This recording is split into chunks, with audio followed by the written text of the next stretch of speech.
Hi folks, this is Bill with Bridging Borders.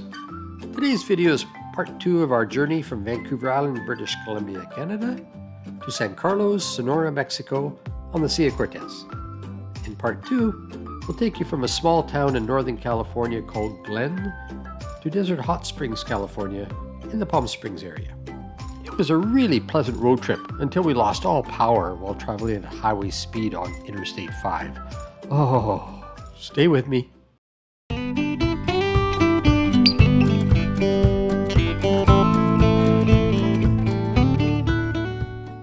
It was a really sunny and warm day as we prepared to leave our friends' Walnut Tree Farm and Vineyard after staying with them for a couple of days. We had just finished hooking up our tow car Lola and we were all set to go. We headed through the beautiful town of Glen as we headed west towards the I-5. Beautiful old stately homes. It's a gorgeous little town. And within minutes we joined up with the I-5 and headed south.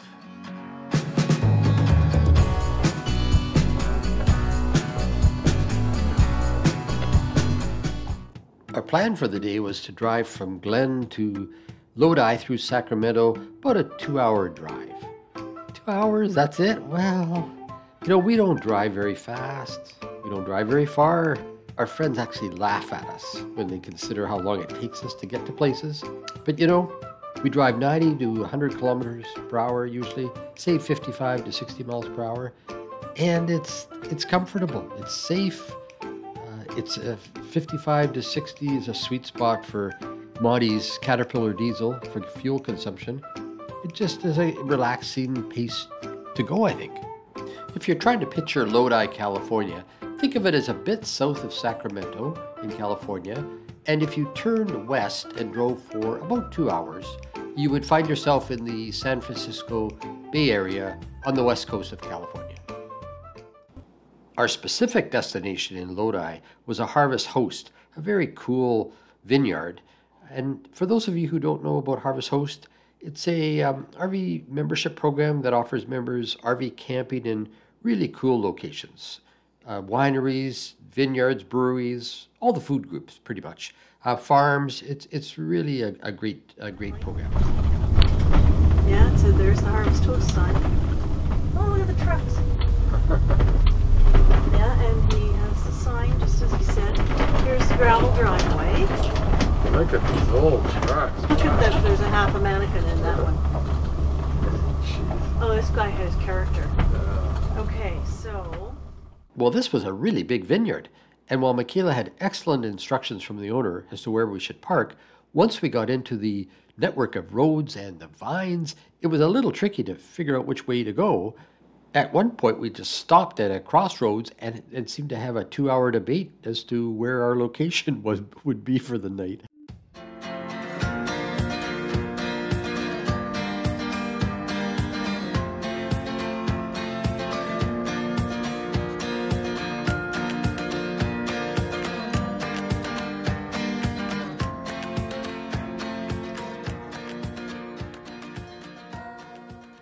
We finally made it.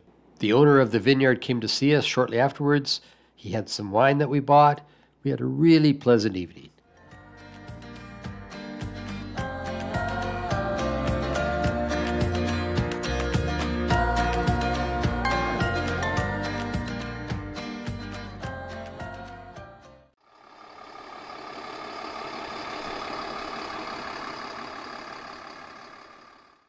After a very restful night, we left the vineyard, got back onto the I-5, and continued putting miles behind us as we headed south towards warmer weather. We stayed the night at the Harris Ranch alongside the I-5, and when we got back on the I-5 the following day, we had quite an event.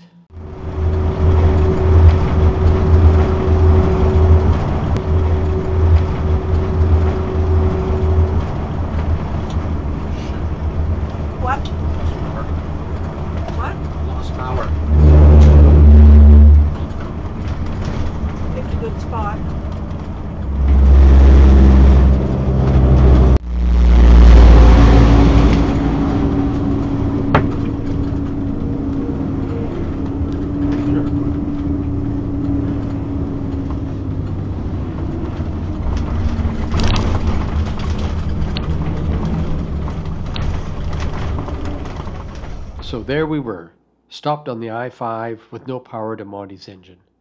But you know, it could have been far worse. At least we were on a desolate, straight stretch of highway and not in some roundabout in a congested part of town.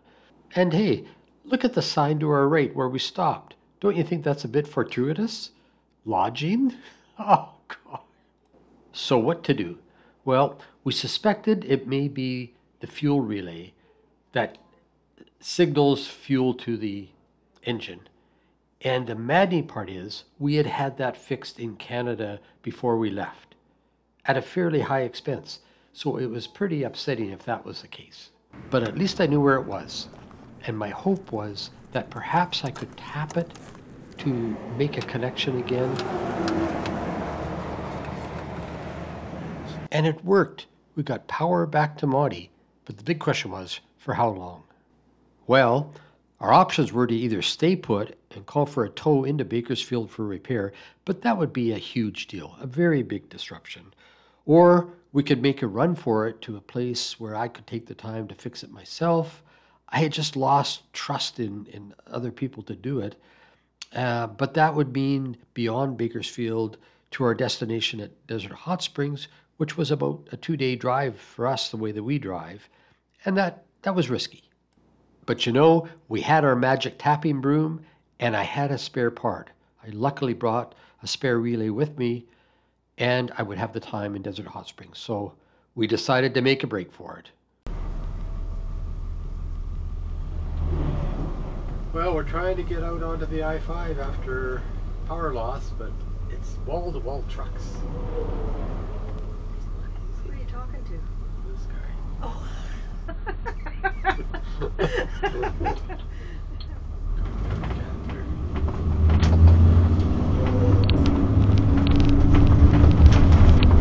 got your flashers on? That RV park? Oh, I think you're probably right. Look how pretty this is. This It is is good. absolutely gorgeous. We remained anxious about potentially losing power again, but we somehow successfully navigated our way around Bakersfield, and as we gained elevation and the countryside opened up, we sighed with relief, knowing that we finally have some breathing room.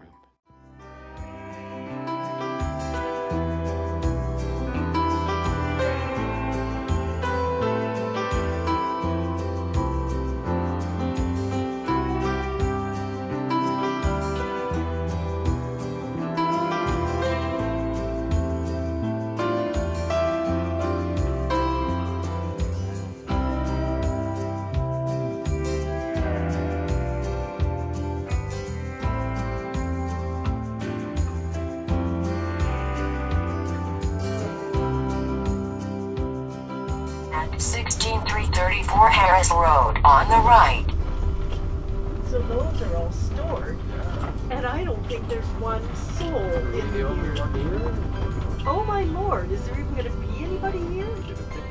Our destination for the night was the Mountain Valley RV Park, which is nestled in the Tehachapi Mountains, which is really a cool place. The very small and really quiet RV park borders a runway, and there are soar planes landing beside you. It's really interesting. And then above the airport is a ridge covered with wind turbines. And what I didn't know until we got there was that Tehachapi has the two of the largest wind farms in all of the USA.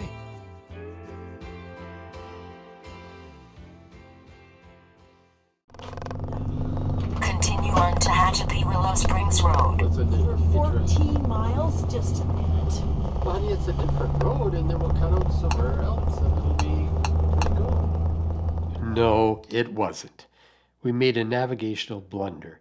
Instead of heading east and carrying on through the Mojave Desert and then dropping down into the Desert Hot Springs area, we believed in our GPS a little bit too much, and we didn't do what we normally do, which is double check our bearings.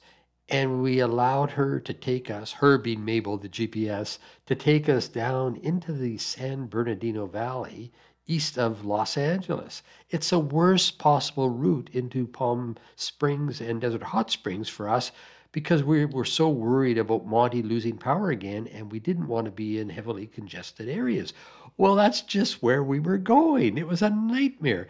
And we decided that we may as well grin and bear it now that we were on the wrong road, and rather than trying to turn around and retrace our steps. Oh, what a horrible day.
Here we are. RV check-in, right lane only.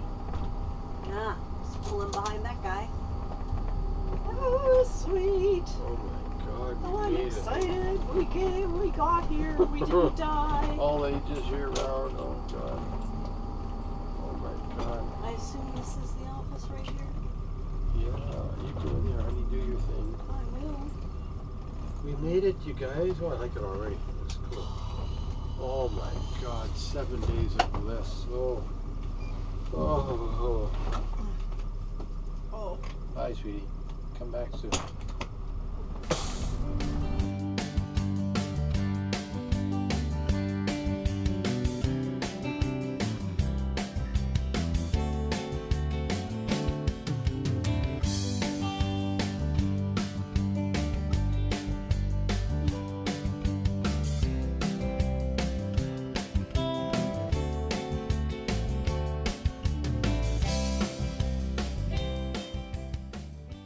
I finally had some time to deal with Monty's fuel shutoff problem, but you know, my friend David was there. Let's go find David. Hi, David. Oh, hi. How's my helper doing? I'm fine. This is my friend David, who's putting a new relay in. I was going to do it myself, but it's best to find a friend brighter than you. And then you just supervise with water and a flashlight. Well, David hardwired their new relay and insisted on doing an autopsy to determine the real issue. And he concluded there was a loose connection in one of the 4 electrical terminals in the body of the relay, not the top. The top was the part that was replaced by the diesel mechanics on 2 occasions, but they didn't bother to replace the body. It's like replacing your head when your heart's bad. You know, it's just not going to work. We celebrated with happy hour and enjoyed 7 days with our friends Tony and David in the Palm Springs, Desert Hot Springs area before finally heading off to Mexico. Thanks for watching.